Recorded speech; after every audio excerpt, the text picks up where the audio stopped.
நிகழும் மங்களகரமான குரோதி ஆண்டு ஜூன் மாதம் 15ஆம் தேதி சனிக்கிழமை அன்று உத்திரம் நட்சத்திரத்தில் நவமி திதியில் வரியான் நாமயோகத்தில் பாலவம் கரணத்தினில் மகத்தான ஆனி மாதம் பிறக்கிறது. சூரியன் மிதுனம் ராசியில் சஞ்சரிக்கும் மாதம் ஆனி மாதமாகும். உத்தராயணத்தின் கடைசி மாதமாகும். ஆன்மீக சிறப்புகள் கொண்ட மாதம் இதுவாகும்.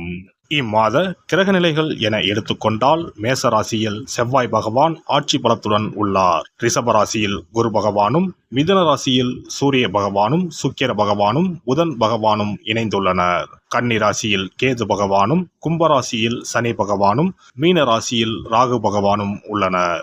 இம்மாத கிரக பயிற்சி என பார்த்தால் ஆனி மாதம் 15ஆம் தேதி மிதுன ராசியில் ஆட்சி பலம் பெற்ற புதன் பகவான் கடகராசிக்கு பயிற்சியாகிறார். ஆனி மாதம் 16ஆம் தேதி சனி பகவான் வக்கர பயிற்சி அடைகின்றார். ஆனி மாதம் 23ஆம் தேதி சுக்கிர பகவான் கடகராசிக்கும், ஆனி மாதம் 28ஆம் தேதி செவ்வாய் பகவான் மேசராசியில் இருந்து ரிஷபராசிக்கும் பயிற்சி அடைகின்றனர்.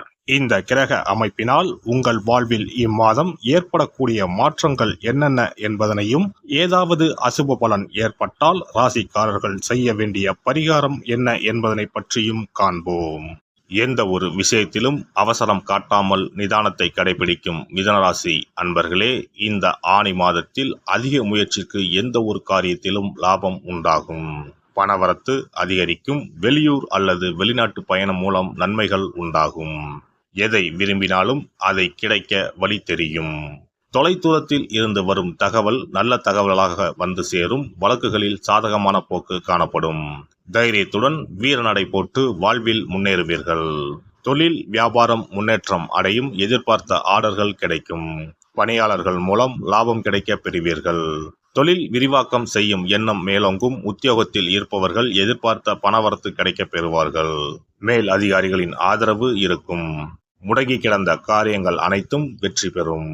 குடும்பத்தில் அவ்வப்போது ஏதாவது சிறு மனஸ்தாபங்கள் ஏற்பட்டு மறையும். கணவன் மனைவிக்கிடையே நெருக்கம் உண்டாகும். உடல் ஆரோக்கியம் அடையும். சொல்வன்மை அதிகரிக்கும். உறவினர்கள் நண்பர்கள் மூலம் உதவிகள் கிடைக்கும். விட்டு கொடுத்து நடப்பது நன்மை அளிக்கும். பெண்களை பொறுத்தவரை இம்மாதம் எந்த ஒரு செயலையும் திறம்பட செய்து முடிப்பீர்கள். தொலைதூரத்தில் இருந்து வரும் தகவல்கள் நல்ல தகவலாக இருக்கும். வெளியூர் பயணம் செல்ல நேரலாம். அரசியல்வாதிகள் தொண்டர்களின் தேவைகளை முழுமையாக பூர்த்தி செய்வீர்கள். உங்கள் முயற்சிகள் அனைத்தும் வெற்றி பாதையை நோக்கி செல்லும். கட்சி தலைமையிடம் நல்ல பெயர் வாங்குவீர்கள். சமூகத்தில் உங்கள் அந்தஸ்து உயரும்.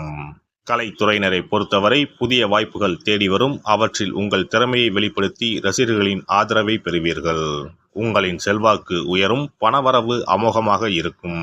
புதிய வாகனம் வாங்குவீர்கள். மாணவர்களுக்கு கல்வியில் முன்னேற்றம் காணப்படும். கூடுதல் மதிப்பெண் பெற மேற்கொள்ளும் முயற்சிகள் யாவும் வெற்றி பெறும். நட்சத்திர பலன்கள் மிருக சிரிசம். இந்த மாதம் சற்று சிரமப்பட்டு உழைக்க வேண்டியிருக்கும். உங்கள் உழைப்புக்கு தகுந்த செல்வாக்கும் பணவரவும் கிடைக்கும்.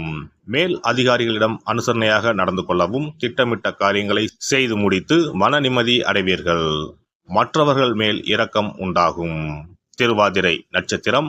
இந்த மாதம் பின்தங்கிய நிலையில் இருந்து மீண்டு முன்னேற்ற பாதையில் அடியெடுத்து வைக்கப் போகிறீர்கள். தீயோர் சேர்க்கையால் அவதிப்பட்டவர்கள் அவர்கள் பிடியில் இருந்து விடுபடுவீர்கள். பொருளாதார வளம் சிறப்பாக இருக்கும். தேவைகள் பூர்த்தியாகும். உங்களின் மீதான அவப்பெயர் மறைந்து செல்வாக்கு அதிகரித்து மிளிரும். புனர்பூசம் நட்சத்திரம். இந்த மாதம் சிறப்பான முன்னேற்றம் உண்டு. இசைத்துறைகளை சார்ந்தவர்களுக்கு பொன்னான வாய்ப்புகள் வந்து சேரும். வேலை நிமித்தமாக அடிக்கடி வெளியூருக்கும் வெளிநாட்டிற்கும் செல்ல வேண்டி வரும். உங்களது உடைமைகளை கவனமுடன் பார்த்து கொள்ளவும். பணம் மற்றும் புதிய நண்பர்கள் சேர்க்கை கிடைக்கும். புதன்கிழமை அன்று ஆஞ்சநேயருக்கு வெண்ணெய் சாற்றி வழிபட எல்லா பிரச்சனைகளும் தீரும். மனோதைரியம் அதிகரிக்கும். சிறப்பு தொகுப்பு. கழுத்தை நெரிக்கும் கடன் பிரச்சனையால் கஷ்டப்படுபவர்களுக்கு எளிய பரிகாரங்கள் உள்ளன. ருண, ரோக, சத்ரு இந்த மூன்றுமே மனிதர்களை வெல்லக்கொள்ளும். அதிலும் கடன் பிரச்சனை கவலையை ஏற்படுத்தி மனிதர்களை கலங்க வைத்துக் கொள்ளும். கடன் பிரச்சனையால் கஷ்டப்படுபவர்களுக்கு எளிய பரிகாரங்கள் உள்ளன. இந்த எளிய பரிகாரங்களை நம்பிக்கையோடு செய்தால் நிச்சயம் பலன் கிடைக்கும்.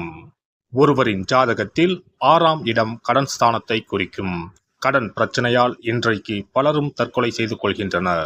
சக்கரத்தாழ்வார் அருள் இருந்தால் கண்டிப்பாக கடன் பிரச்சனைகள் நீங்கும். பெருமாள் கோவிலுக்கு சென்று சனி மற்றும் புதன் கிழமைகளில் சக்கரத்தாழ்வார் சன்னதியில் துளசி மாலை சாற்றி 12 முறை வலம் வர வேண்டும். ஒவ்வொரு முறை வலம் வரும் பொழுதும் கடன் தீர்வதற்கு மனமுருக நம்பிக்கையோடு வேண்டிக் கொள்ள வேண்டும். தொடர்ந்து 12 வாரங்கள் செய்தாலே கடன் பிரச்சனை தீர்ந்து மன நிம்மதி ஏற்படும்.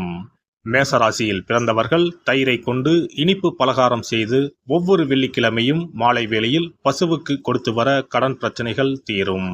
விருச்சிக ராசியில் பிறந்தவர்கள் ஞாயிற்றுக்கிழமை அன்று லட்சுமி நரசிம்மருக்கு காய்ச்சிய பசும்பால் அல்லது பானகத்தை பிரசாதமாக வைக்க வேண்டும். 48 நாட்கள் இந்த பூஜையை செய்தால் கடன் தொல்லையில் இருந்து விடுபடலாம். ரிஷபராசியில் பிறந்தவர்கள் ஜவ்வரிசி கொண்டு இனிப்பு தயாரித்து அதை வெள்ளிக்கிழமை என்று பசுவிற்கு மாலை வேளையில் கொடுத்து வர கடன்கள் அடைந்து சுகம் பெறலாம். துலாம் ராசிக்காரர்கள் பசும்பாலை சுக்கிர ஓலையில் வில்வ மரத்திற்கு ஊற்றவும். 24 வெள்ளிக்கிழமை செய்திட நிச்சயமாக கடன் தீரும். வெள்ளிக்கிழமையில் அரச மரத்தடி விநாயகருக்கு அகலில் 11 தீபமும் 11 முறை வலம் வந்தும் வழிபட்டால் கடன் தீரும். மிதுன ராசிக்காரர்கள் தினசரி சிறிது தயிர் சேர்த்து குளித்து வரவும். கடன்கள் நீங்கும். மாலை வேளையில் சூரிய தரிசனம் அஸ்தமனத்துக்கு முன் செய்து வரவும். கன்னி ராசிக்காரர்கள் சனிக்கிழமைகளில் உளுந்து வடை தானம் செய்யவும். அதை நீங்கள் உண்ணக்கூடாது. மேலும் துளசிக்கு தினசரி நீர் வார்த்து ஒரு மண் அகலில் நல்லெண்ணெய் விளக்கேற்றி வைக்க ருண நிவாரணம் பெறலாம். கடகராசிக்காரர்கள் ஒவ்வொரு ஞாயிறும் சிறிது வெள்ளக்கட்டியை ஓடும் நீரில் விழவும். கடன்கள் வெள்ளம் போல கரைந்துவிடும். சிம்ம ராசியில் பிறந்தவர்கள் ஒவ்வொரு சனிக்கிழமையும் அரச மரத்தடியில் மண் அகலில் நல்லெண்ணெய் ஊற்றி கருப்பு திரி கொண்டு 8 விளக்குகள் ஏற்றி வர கடன்கள் அழிய வழி பிறக்கும். மகர ராசிக்காரர்கள் சனிக்கிழமைகளில் எள்ளுருண்டை செய்து பலருக்கு தானமாய் கொடுத்து வர கடன் தொல்லைகள் நீங்கும். கும்பராசிக்காரர்கள் வியாழன் மாலை 6 மணிக்கு குங்குமப்பூ சேர்த்த பாதாம் கீர் செய்து மகா விஷ்ணுவுக்கு நிவேதனம் செய்து முதலில் தான் அறிந்துவிட்டு பின்பு மற்றவருக்கும் தானமாய் கொடுத்து வர கடன்கள் மலமளவென அடைபடும். தனுசு ராசிக்காரர்கள் செவ்வாய்க்கிழமைகளில் ஆலய பணிகளுக்கு செங்கல்கள் முடிந்த அளவு வாங்கி கொடுக்க கடன்கள் அடைந்து நிம்மதி பெறலாம்.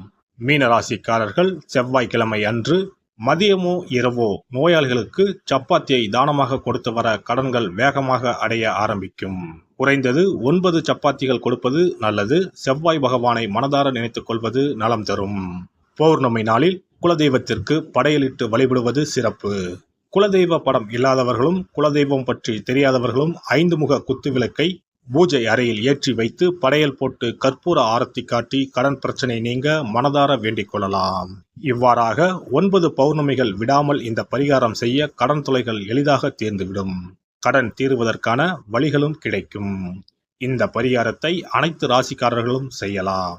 எல்லாம் வல்ல இறையருளால் நீங்களும் உங்கள் அன்பு குடும்பமும் உடல் நலம், நீலாயுள், நிறை செல்வம், உயர் புகழ், மெய்ஞானம் ஓங்கி வாழ்க வளமுடன்.